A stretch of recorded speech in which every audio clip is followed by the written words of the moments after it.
Welcome back to the Play by Play Podcast YouTube channel, where we are continuing our brand new segment called The Corner, where we go over all breaking news within the combat sports world.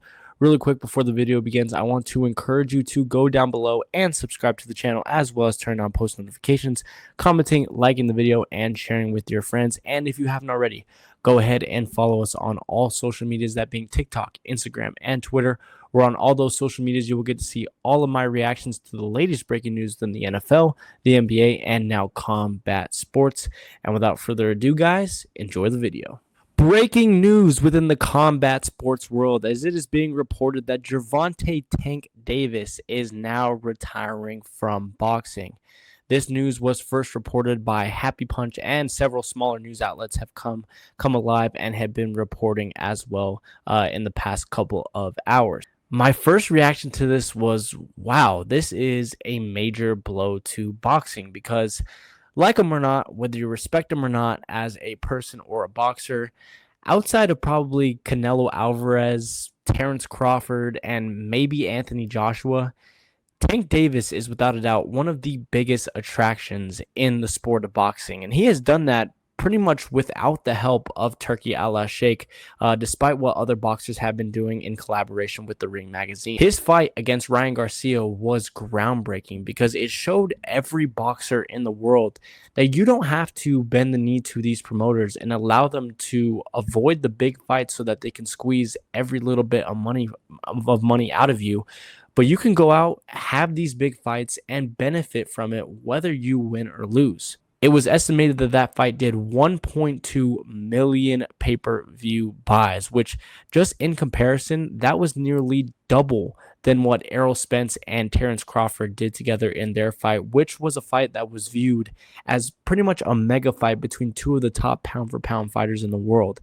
That virtually matched what the rematch between Canelo and Triple G did the second time around, which was one of the most highly anticipated rematches in recent history. And that fight was also on par with the first fight between Anthony Joshua and Alexander Usyk for the undisputed heavyweight championship of the world. This is the guy that has been looked at for years as the eventual and now the current replacement for Floyd Mayweather after he retired. A guy in Floyd Mayweather who, by the way, found Tank himself and had been mentoring him and guiding his career for years. And listen, I do feel bad for Tank because it is pretty obvious that he had a pretty rough upbringing in his early life.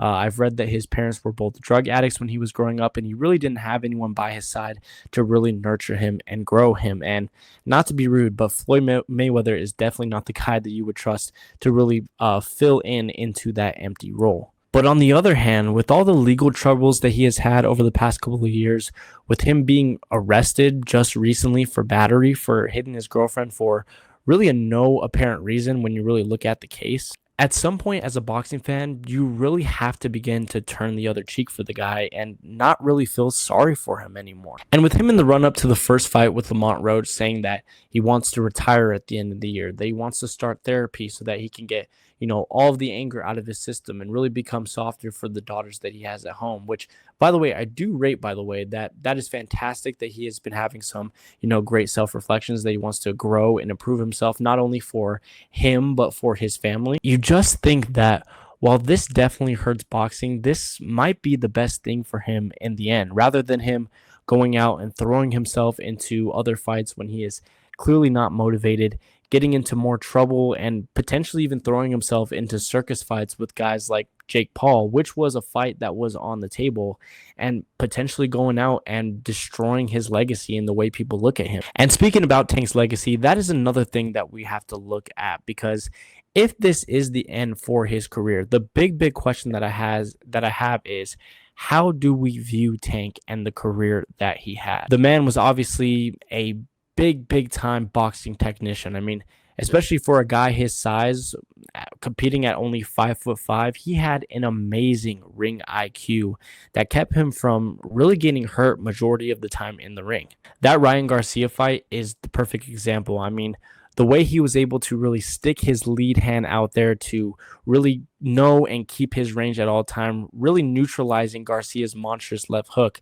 that was a brilliant, brilliant tactic and really led up to, the damage that he was able to put on Garcia and the knockout finish that he was able to end with. And while he has had some highlight reel knockouts, right, and has produced some spectacular performances in big time events, the guys on his resume just haven't delivered in terms of big time name value that you could really put up there with majority of the greats. So here is Tank's professional resume on Wikipedia. And don't get me wrong, like, the man was a finisher, right? In 31 fights, 28 of those have come by knockout. And if you look really down here as we scroll down, his first 8 fights were by KO. He then had one unanimous decision. Then he went on a 1, 2, 3, 4, 5, 6, 7, 8, 9, 10, 11, 12, 13, 14, 15, 16 fight knockout streak before eventually going to a close decision with Isaac Cruz. So the man was a finisher. He put together some amazing, amazing performances. But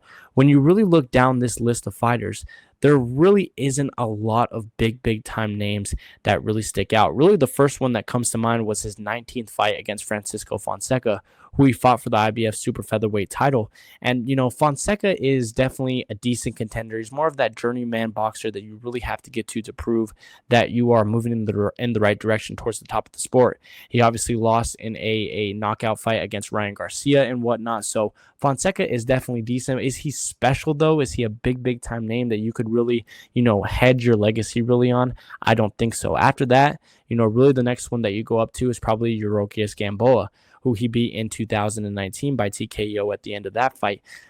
Gamboa, again, a solid fighter who has fought some of the bigger names. He actually had a knockout loss to Terrence Crawford and whatnot earlier on before he faced Tank. But again, a guy who also is a lot on the smaller side, which is a big thing that you're going to see in Tank's career.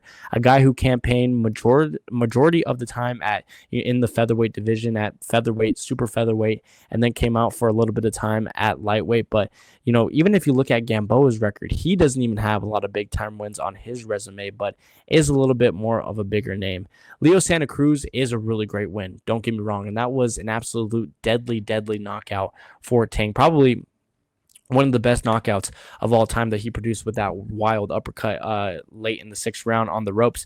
But again, Santa Cruz, he campaigns at featherweight. He's a much smaller fighter than Tank is.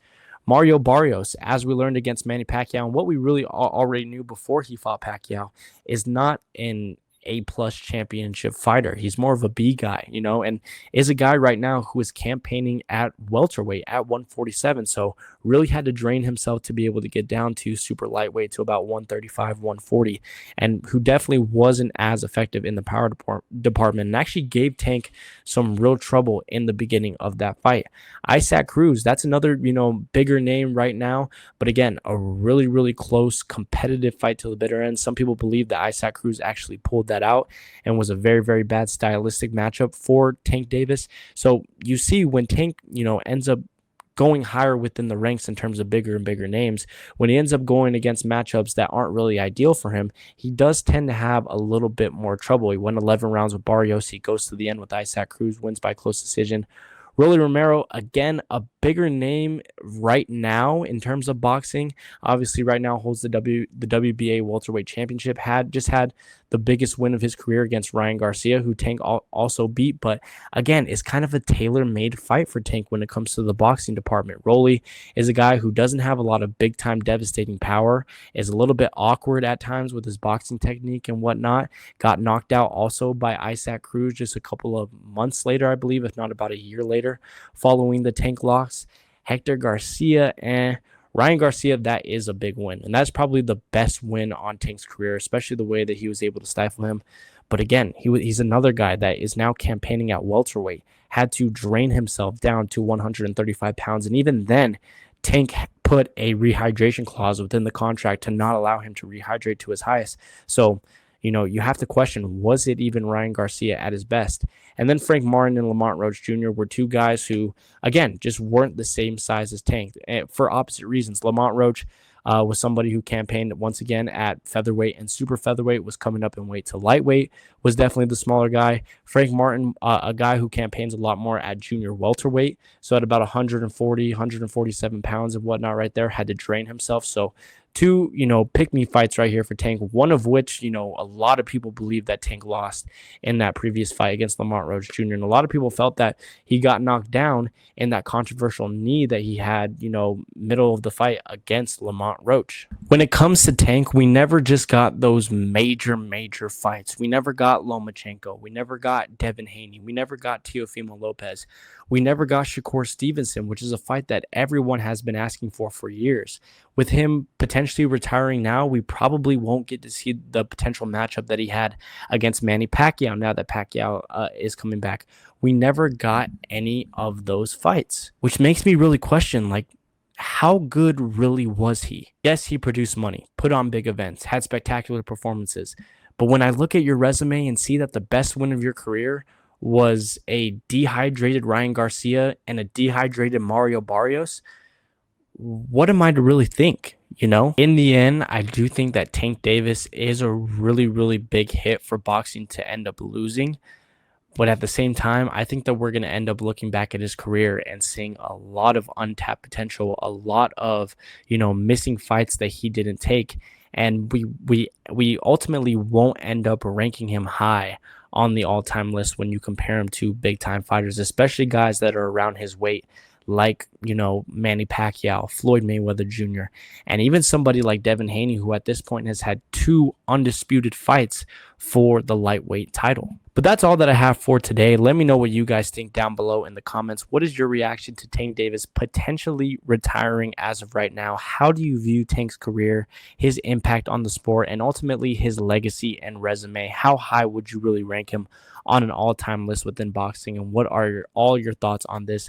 Let me know about that all down below, as well as subscribing, leaving a like, leaving a comment as well, and sharing with your friends. And if you haven't already, go ahead and follow us on all social medias, that being TikTok, Instagram, and Twitter. All of those ads are going to be down below. We're on all those social medias. You will get to see my latest reaction to breaking news within the NFL, the NBA, and combat sports. And you will never miss for whenever the podcast decides to upload an episode. A little bit of a shorter video today for you guys. Just wanted to pimp this out and get out my reaction. And without further ado, that's all that I have for you guys today. I will see you guys on the next one. Have a great rest of your week, and peace. This is just a warning.